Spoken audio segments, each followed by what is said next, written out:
the political geography of the Middle East has just been decapitated. As of this morning, the 4th of March 2026, the Islamic Republic of Iran is navigating a total power vacuum that the world hasn't seen in nearly 4 decades. Following the confirmed death of the supreme leader, the Velayat-e-Faqih, the heart of the Iranian state, is officially flatlining. While the streets of Tehran are gripped by a terrifying silence, behind the closed doors of the Assembly of Experts, a brutal high-stakes civil war for succession has already begun. This is no longer just about religion. It's about who controls the largest missile arsenal in the region and the keys to a potential nuclear breakout. Hello friends, welcome back to Geo Unseen. Today we are decoding the day after, the classified fallout of the supreme leader's death, and the terrifying struggle for the soul of Iran. The year 2026 has brought us to the edge of the Second Iranian Revolution. In the first few hours of this March 4th crisis, the IRGC, the Islamic Revolutionary Guard Corps, has declared a national state of absolute security. This isn't for protection, it's a consolidation of power. As of today, elite units have taken control of every major airport, oil refinery, and the central bank of Iran. The military wing of the country is no longer answering to a religious figure. They are moving to establish a Praetorian junta. For the first time in history, the line between the mosque and the military has been completely erased, turning Iran into a nuclear-capable military dictatorship overnight. But the real secret lies in the succession sabotage. Intelligence reports from earlier today suggest that the intended successor, Mojtaba Khamenei, is facing a massive internal revolt from the pragmatic factions within the Iranian parliament. This internal fracture is being exploited by external players. Since the dawn of the 4th of March 2026, we have seen an unprecedented surge in shadow operations from both the Mossad and the CIA designed to spark a provincial uprising. As of this hour, regions like Sistan, Baluchistan, and Iranian Kurdistan are witnessing a total data blackout, a classic sign that an armed insurgency is being fueled from the outside to tear the country apart from the corners. The logistics of what happens next are being dictated by the nuclear trigger. In the 2026 landscape, a leaderless Iran is a cornered animal. Without a supreme leader to authorize restraint, there is a high-level risk that a rogue IRGC commander could activate the breakout protocol at the Fordo enrichment site. This has forced the US and Israel into a preemptive alert status as of this afternoon. We are standing on a deadline where the world must decide, do we watch Iran collapse into a Syria-style civil war? Or do we witness the birth of a nuclear-armed military state that has nothing left to lose? But I have to ask you, do you believe a change in leadership will finally bring peace to the Middle East? Or are we about to witness an even more radicalized and dangerous Iran? Could this power vacuum be the spark that finally ignites the Third World War? Let me know your thoughts in the comments. The eyes of the world are on Tehran and every minute counts.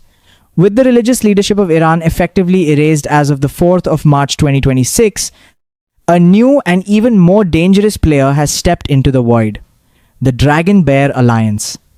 While Western intelligence was focused on the funeral in Tehran, satellite imagery from early this morning shows a massive influx of Russian advisory flights and Chinese cargo vessels docking at Bandar Abbas. This isn't humanitarian aid.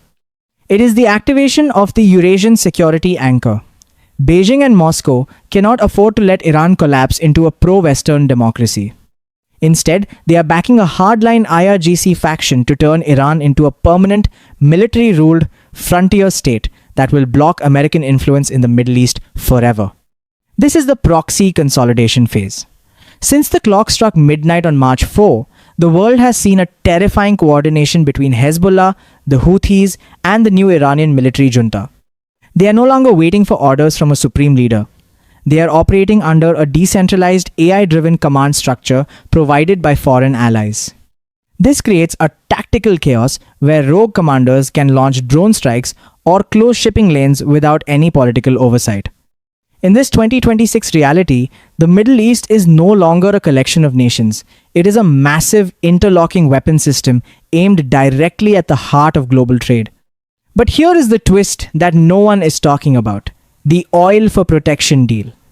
As of this afternoon, March 4, reports are leaking that the new IRGC junta has signed a secret agreement to sell Iran's entire strategic oil reserve to China at a 40% discount in exchange for internal stability technology.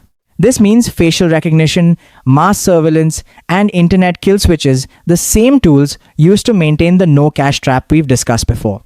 They are using this power vacuum to turn Iran into a digital prison where no protest can ever survive. The second Iranian revolution is being strangled in its crib by a high-tech surveillance grid that doesn't need a religious leader to function. The logistics of what happens next are being pushed toward a regional preemptive strike. Israel and the US see this Russian-Chinese intervention as the final red line. As of late today, the 4th of March 2026, the Mediterranean and the Arabian Sea are becoming crowded with aircraft carriers and nuclear submarines.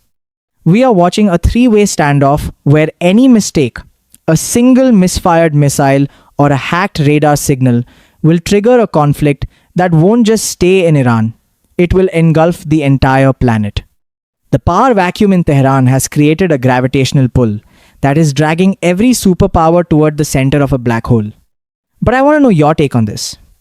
Do you think the IRGC military junta will be even more dangerous than the religious leadership, or will the lack of a supreme leader eventually lead to the regime's total collapse? And if China and Russia successfully solidify their grip on Iran, what does that mean for the future of the US? Dollar and Western power? Drop your thoughts in the comments. The 2026 map is being redrawn right now, and we need to see it for what it is. The final phase of this March 4, 2026 crisis is no longer about who sits on the throne in Tehran. It's about the total redrawing of the global energy map. As the world watches the smoke rise from the IRGC's new command centers, the global financial markets have realized that the Iran they knew for 40 years is officially dead. This vacuum has triggered the Hormuz paradox. Even without a supreme leader's direct order, the sheer chaos of the succession battle has left the Strait of Hormuz in a state of unregulated warfare. Shipping companies are now refusing to enter the Gulf, not because of a blockade, but because there is no central authority left to guarantee that a rogue missile won't be fired by a faction looking to prove its power. This is the moment of the permanent pivot. While the West is paralyzed, waiting to see if a pro-democracy movement will emerge, the IRGC junta has made its final move as of this evening, March 4th. They have officially integrated their regional command with the BRICS plus security architecture. This isn't just a military alliance, it is the final nail in the coffin for Western influence in the region. Iran is being transformed into a massive, fortified energy fortress that serves only the East. If you are sitting in London, Washington, or Paris, the era of cheap Middle Eastern energy is gone forever. The price you pay at the pump tomorrow morning is the first installment of the cost of this power vacuum. But here is the chilling reality for the people on the ground. The new military leadership, desperate to prevent a civil war, has activated the Digital Integrity Shield, a total blackout of the Iranian intranet, backed by Chinese server technology. In this 2026 landscape, the Iranian people are facing a double lockdown. They are trapped physically by the military junta and digitally by an invisible wall that prevents the world from seeing what is actually happening in the streets of Mashhad and Isfahan. This is the dark transition, a period where a nation's entire future is decided in total silence while the rest of the world watches a blank screen. The legacy of the supreme leader's death will not be a new era of freedom, but the birth of the technocratic caliphate, a state that uses religious identity as a mask for a high-tech military-industrial dictatorship. As of late, the 4th of March 2026, the global balance of power has shifted. The Middle East is no longer a collection of proxy wars. It is the front line of a new bipolar world where the fortress Iran is the most dangerous piece on the board. I have one final question for you. If Iran becomes a permanent military junta backed by Russia and China, is there any way back for Western diplomacy? Or have we just witnessed the official start of a century-long conflict? And do you believe the Iranian people can still break through this digital and military cage? Let me know your final thoughts in the comments. The 2026 timeline is accelerating, and we are just getting started. If you want to stay ahead of the secret successions and the hidden wars that are reshaping our future, make sure you hit that like button and subscribe Geo Unseen YouTube channel. We are the only ones tracking the 2026 power vacuum in real time. Stay sharp, stay informed, and never forget, in the land of silence, the truth is the only weapon. Peace from Geo Unseen.